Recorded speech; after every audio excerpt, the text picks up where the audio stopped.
Olá, seja bem-vindo a mais um momento de leitura bíblica. Hoje vamos fazer a leitura do capítulo 6 do livro de Atos dos Apóstolos e estamos aí numa jornada de leitura bíblica.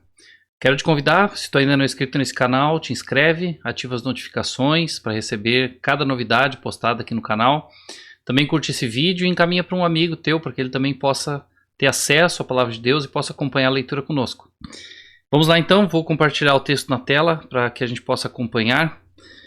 O texto diz assim: naqueles dias, crescendo o número de discípulos, os judeus de fala grega, entre eles, queixaram-se dos judeus de fala hebraica, porque suas viúvas estavam sendo esquecidas na distribuição diária de alimento. Só para a gente lembrar um pouco o que acontecia, a igreja até então estava crescendo muito, né? Nas duas pregações de Pedro, que são relatadas aqui nos capítulos anteriores, numa delas se converteram cerca de 3.000 pessoas, na outra 5.000 pessoas. E diz no capítulo anterior também que a igreja não parava de crescer, a cada dia o Senhor ia acrescentando aqueles que iam sendo salvos, a igreja crescia muito, e esse capítulo também diz, né, crescendo o número de discípulos. Começava a ver aqui um primeiro indício de alguns problemas na igreja. Os judeus, né, diz aqui de fala grega, que são os helenistas, né, entre eles queixaram-se dos judeus de fala hebraica. Os de fala grega eram aqueles que já haviam talvez saído de Jerusalém e teriam retornado agora, né, de fala grega, e os judeus de fala hebraica, os que permaneceram em Jerusalém. E aqui talvez a gente tenha ou simplesmente um esquecimento, né, por conta do grande número de pessoas, mas há uma queixa aqui dos judeus de fala grega dizendo que as suas viúvas estavam sendo esquecidas na distribuição de alimentos, no trabalho de assistência social que era feito pela igreja, né, de acompanhamento das necessidades das pessoas. Então eles se queixam que as suas viúvas estavam sendo esquecidas. Quando a gente vê esses dois grupos, né, fala grega e fala hebraica, a gente já vê o início talvez de uma divisão aqui de dois grupos de pessoas. E isso é o oposto do que a igreja deve ser. Então a gente vê um primeiro problema aqui de relacionamento nesse grupo. Vamos ver como segue o texto. Versículo 2. Por isso, os 12, quem são os 12? Né? Os apóstolos.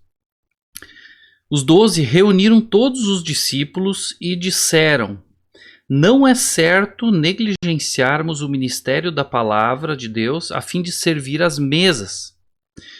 Eles então reúnem aqui os discípulos, né, as pessoas da igreja, e dizem: olha, nós temos um ministério, que é a pregação da palavra, o evangelismo, a oração. Eles falam do ministério da palavra de Deus, né?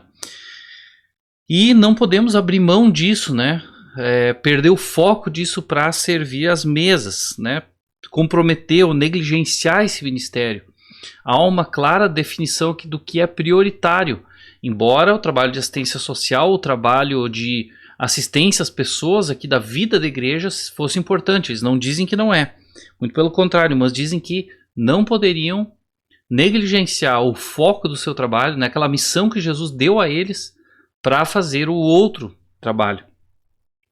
Eles dizem então, eles tomam uma decisão: irmãos, escolham entre vocês 7 homens de bom testemunho, cheios do Espírito e de sabedoria. Passaremos a eles essa tarefa e nos dedicaremos à oração e ao ministério da palavra. Olha como eles valorizam esse trabalho, né? Tanto que dizem: olha, a gente não pode deixar de fazer. Vamos fazer, mas vamos delegar isso a 7 homens que vocês escolherem com esses critérios. Olha os critérios que eles escolheram: bom testemunho, homens de bom testemunho, certamente diante do povo e diante da igreja, né, de boa reputação, gente reconhecida dentre eles, cheios do Espírito e cheios de sabedoria. É esse trabalho, né? Eles falam que servir às mesas, a assistência social, assistir as pessoas, né, dar o suporte às necessidades, pode parecer para muitos um trabalho talvez de segunda categoria, mas não. Era tão importante, né, tão necessário, que os critérios que os apóstolos colocam aqui são realmente critérios, né, que tem tudo a ver com o aspecto espiritual. Bom testemunho, a sua vida, né, seja uma vida de bom testemunho, cheios do Espírito e de sabedoria. a gente aprende com isso também que tudo que formos fazer para o Senhor, tudo que formos fazer na igreja, fora dela, nossa casa, tudo tem a ver com como nós vivemos o nosso relacionamento com Deus. Né? Não importa se é uma atividade talvez vista como, talvez não espiritual, mas todas as coisas, para aqueles que são discípulos de Jesus, são espirituais. Então, dizem eles, né, passaremos essa tarefa e nos dedicaremos à oração e ao ministério da palavra, mantendo então o seu foco nessas atividades. Versículo 5, tal proposta agradou a todos. Então escolheram Estevão, homem cheio de fé e do Espírito Santo. E sobre Estevão nós vamos falar ainda no capítulo seguinte. Além de Filipe, Prócoro, Nicanor, Timon, Pármenas e Nicolau, um convertido ao judaísmo proveniente da Antioquia. Apresentaram esses homens aos apóstolos, os quais oraram e lhes impuseram as mãos. Aqui nós vemos os apóstolos reconhecendo aqueles homens, né? Foram apresentados aos apóstolos e eles oraram sobre eles e impuseram as mãos neles, né? Concedendo autoridade, delegando missão, enviando eles para esse trabalho. Assim, a palavra de Deus se espalhava. Crescia rapidamente o número de discípulos em Jerusalém. Também um grande número de sacerdotes obedecia à fé. Olha o resultado, né, disso. Assim, com isso, a palavra de Deus se espalhava. Talvez, se essa questão não fosse resolvida, continuasse a haver contenda, ali, briga, discussão ou partidarismo, né, dois grupos e reclamações, isso teria afetado, né, o trabalho, o avanço da igreja. Os apóstolos logo entenderam isso, logo tomaram uma atitude de, inclusive, descentralização, né, das atividades, e assim a igreja pôde avançar, né, cada um fazendo a sua parte, contribuindo para o avanço do reino de Deus. E diz aqui um destaque interessante, que a gente vai ver isso logo em seguida, né? Grande número de sacerdotes obedecia à fé. Agora vamos falar um pouco mais sobre Estevão nos versículos seguintes. Estevão, homem cheio da graça e do poder de Deus, realizava grandes maravilhas e sinais no meio do povo. Olha só, Estevão não era um apóstolo. Estevão era um desses, né, escolhidos, um desses 7 nomes escolhidos ali nos versículos anteriores. E é o que nós chamamos hoje de diáconos, né? O Estevão era um diácono. E ele diz aqui que ele realizava, né, cheio da graça e poder de Deus, e ele realizava grandes maravilhas e sinais no meio do povo. É o primeiro relato que nós vemos de algum que não era apóstolo, fazendo sinais, fazendo maravilhas, operando coisas grandes ali, né, que não fossem dos apóstolos. Então, um outro líder da igreja, mas não um apóstolo.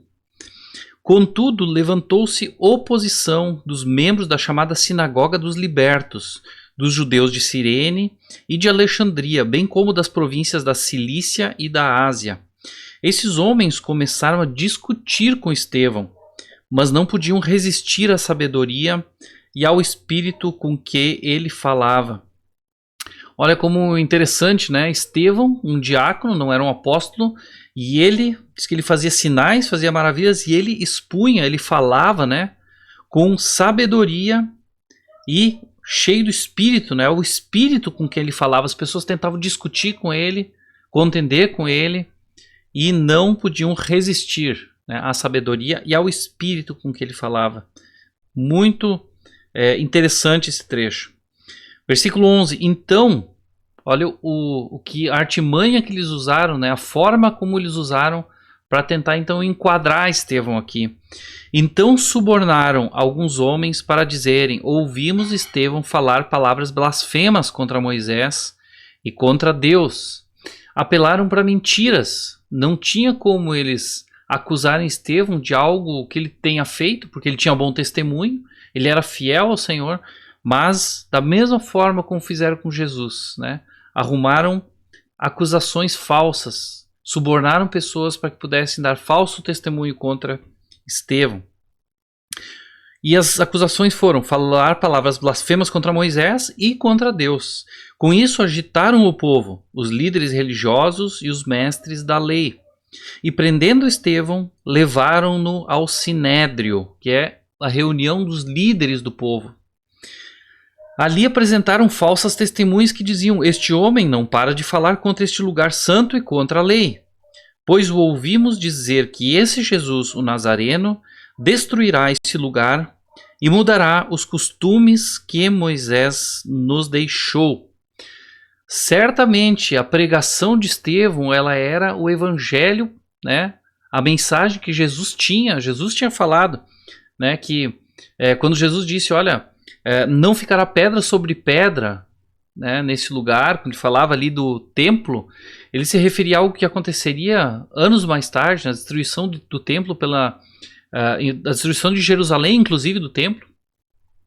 E talvez Estevão tenha citado essas coisas, né? Diz aqui também que eles apresentaram, né, testemunhas falsas para dizer que Jesus estaria mudando os costumes de Moisés quando Jesus falou sobre Moisés, né? Mas eles distorceram muito o que Estevão estava pregando, né? Usaram aquilo que Estevão falou e distorceram para tentar então criar confusão ali diante do Sinédrio, diante dos líderes judaicos, né? A religião judaica.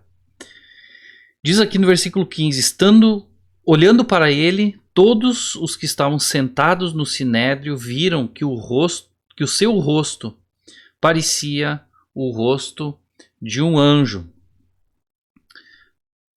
Algo chamou a atenção deles naquele lugar, mesmo com acusações falsas, com rejeição, com oposição.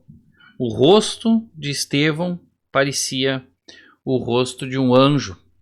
No próximo capítulo nós vamos ouvir falar o que aconteceu nesse lugar, como foi, né, o desenrolar dos fatos no Sinédrio e a fala de Estevão diante daquelas pessoas. E aí vamos entender um pouco mais sobre o que aconteceu e o desfecho dessa história. Isso fica para amanhã. Esse foi o capítulo 6 do livro de Atos dos Apóstolos. Fica conosco para não perder a continuidade dessa história amanhã no capítulo 7. Até mais.